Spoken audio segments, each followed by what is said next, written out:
brothers and sisters, we always speak about the importance of Our Lady in our life. We always speak about her purity, her virtues, the strengths that she had, and the great role that she played in our salvation and in bringing salvation to the world. So that sometimes we forget that Mary, Our Lady, the Theotokos, our Panagia, was a human. She was not a superhuman. She was not created to be anything different than what we were created to be. She was not an exception to humankind or human nature. But we remember that she's the great example. She could have lived a life different to the one that she lived. She could have chosen to sin, but she chose not to. And so we know that she lived a very pure and virtuous life. A life that was so pure that God himself chose her amongst all of his creation to become that which unites heaven and earth. But behind Panagia, we must remember that there are also ancestors. That Panagia was born just like you and me were born. And her parents' names were Joachim and Anna. And those names are so important to us that we commemorate them every time we do a service. We commemorate the names of Saints Joachim and Anna just before we conclude any service, or when we commemorate saints, because their role was just as important. When we read the life of our Panagia, we see that not only was she virtuous, but she was born from the seed of virtuous parents. Her father Joachim and her mother Anna were married and were not blessed to have children. And so their biggest disappointment and sadness and grief in life was that God had not blessed them to bear a child. For those days, for the Jewish people, that was considered a curse. And it was considered a curse because if God had not blessed you with a child, then it means that you had done something wrong. God was punishing you in one way or another. But when we read the life of Our Lady very carefully, we see that these two people who were married now for more than 50 years lived a very careful and virtuous and God-pleasing life. Anna was a woman of prayer, and so was Joachim. He was a shepherd, and everything, all of his income, everything that he made, he divided into three. He gave 1/3 to the poor, in other words, to widows and to orphans. He gave 1/3 to the church, and 1/3 he kept for his own family. And one day, when it was the Feast of Tabernacles, the Feast of Lights, which is usually celebrated around November in December, the Jewish tradition, people were going to the temple to make their offering. When Joachim came to make his offering, the priests there did not accept his offering, telling him to turn away because God had turned his face from him.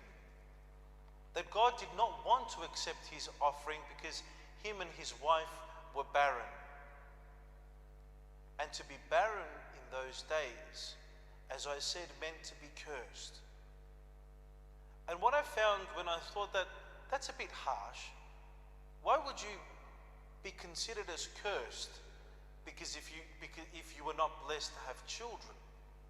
The reason why the Jews considered you to be cursed if you do not bear children was that then you were not considered as blessed for your descendants to see the coming of the Messiah. That's how important it was for the Jewish race to see the coming of the Messiah, which was Christ. So when Joachim was turned away on that day, and his offering was turned back because he was considered as cursed, little did the people that were there present know, and little did the priests that turned him away know that not only God was going to accept his offering, the offering of Joachim, but the offering that he would give would be on behalf of the entire humanity, which would be the greatest offering that humankind could ever give to God. And that would be Our Lady, the Theotokos. And so even though they were advanced in age and that they had passed the age of childbearing, Joachim went away to a mountain and Anna went to her garden. And they prayed fervently that God would lift this curse from them. And when they prayed, both of them were visited by the Archangel Gabriel, who instructed them to come together as man and wife and be united so that they could produce the greatest gift to God on behalf of humanity, which was our Blessed Lady, the Theotokos, and ever Virgin Mary. This, for us brothers and sisters, shows us that we all have an important role to play in our salvation. And not only our Panagia has an important role to play, but if the Jews considered it a curse for you not to have children because your descendants will not see the coming of the Messiah, then that curse has been lifted with the coming of Christ into the world through the Theotokos. So if that was considered a curse, then the question lies, what are we considered then? If we were born through the womb of the church, and we are considered as Christians, and we have the opportunity through the holy sacraments of the church, through the sacrament of the Holy Eucharist, not only to come face to face with Christ our God, but to be united and become one with him, then is that a curse? No.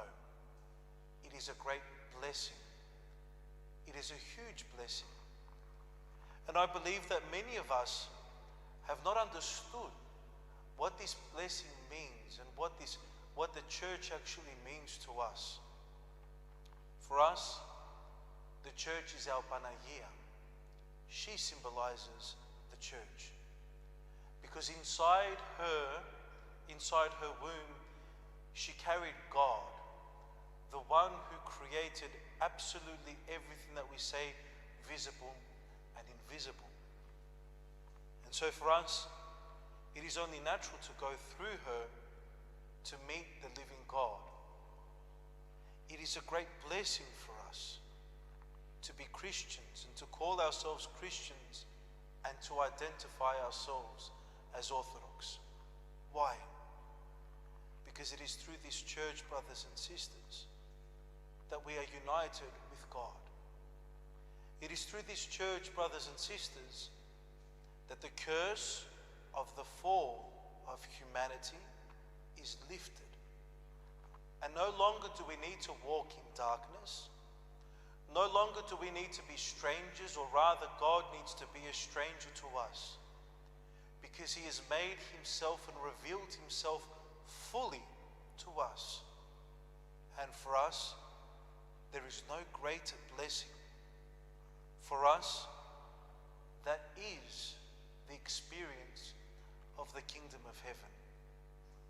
I pray, brothers and sisters, that through the example of the holy forefathers, Joachim and Anna, also learn to live a virtuous life, producing only fruits which are of the wisdom of God, just like they produced our Holy Lady, the Theotokos, so that we can continue to grow strong and cultivate our faith, so that we can become partakers of the kingdom of heaven.